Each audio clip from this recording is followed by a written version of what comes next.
Also in the street plan of Washington, you find pentagrams. So here we have two pentagrams in the street plan of Washington. The top one points into the Capitol building, and the one at the bottom points into the White House. This is a political building, so we're told. In fact, it's a temple to a secret society, built by the Freemasons to a specific design, Congress, the Congress building. Where did it get its name from? Capitol Hill, from a sacred place of the Roman Brotherhood going way back called Capitoline Hill.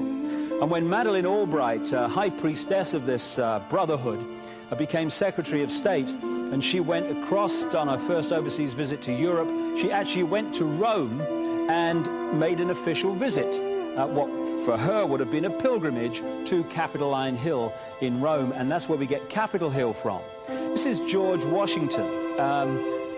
In the last century, they decided they didn't have a decent statue of George, so instead of getting an American to produce one, they ordered it from Italy, from Florence. And when it arrived on the dockside, people were staggered, because here was George, the first president of the United States, depicted naked from the waist up with this cloth over his Bill Clinton's, and then pointing up one arm, pointing down the other. What's going on? Unless you realize where these people are coming from, it's inexplicable. Well, if you just hold that in your mind, arm up, arm down, naked from the waist up, and then Bill Clinton's covered in a piece of cloth, well, this is where it's coming from. This is the ancient depiction of the compilation of the negative force symbol that the Templars worshipped, or the high-level Templars worshipped anyway, called Baphomet. And this is why that they depicted George Washington in that way.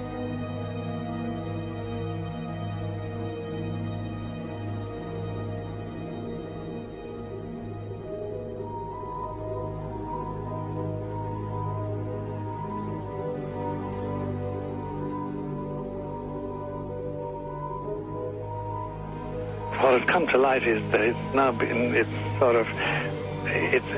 is not so surprising for a lot of people that there are covens amongst the very educated class, architects, doctors, lawyers, priests, brokers, and the leisure class. These are people who have made pacts with the devil. That's right. It's really the best, the more accurate way of describing it would be that they have indulged themselves in the worship of the goat, of the prince, of the serpent, of Satan, of Lucifer, and they lead perfectly normal lives. They're jewel merchants. They travel. They're prominent in their own way, but they do have this indulgence. Father, here's a part of that I can never understand. That has never made sense to me, and that is, if somebody were to make a pact with the devil, then obviously the implication is if the devil is there to make a pact with them, to make a deal, to make their life, their short mortal life on earth, pleasurable, with money or women or travel, or more interesting, whatever it is they want. Yes. Then they are aware of the presence of the devil, and they are obviously aware then of the presence of God as well, and they nevertheless make a conscious, stupid, short-term, blind choice to take what they can get in this lifetime. And to embrace one, you must embrace the other. It's not like it's some wishy-washy person. I know you do.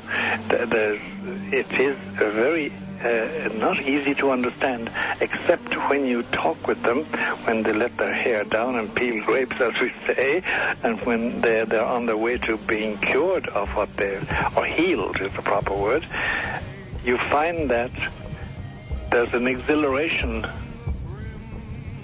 and a satisfaction which is both sensual and sexual and mental when they really indulge in Luciferian worship. There is a peculiar exhilaration. Like a drug, then? Yes, it's a peculiar exhilaration. And of course, the godly instincts in us all, the angelic in us all, because we all have something angelic and something godly, besides everything else, a lot of other negative things, that is quenched. And you find in them a horror of anything, what we call sacred and holy, or sacrosanct, or the idea of the idea of the sacred, of the awesome.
How in the world did you ever get involved in praying to demon spirits?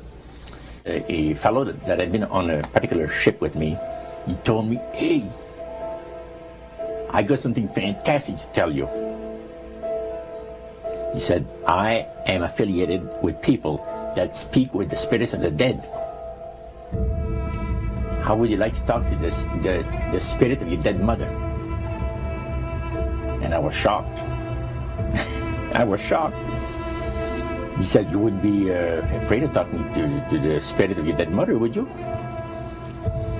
Well, I said, "I'll tell you what, I would have to give that some thought, because it's something I never thought about before in my life." Most of us probably haven't. A little afraid of something like that. Well, he says, you know, it's written all over your face. You're afraid of going to a seance. But he says, "I know you. He says, you're going to come."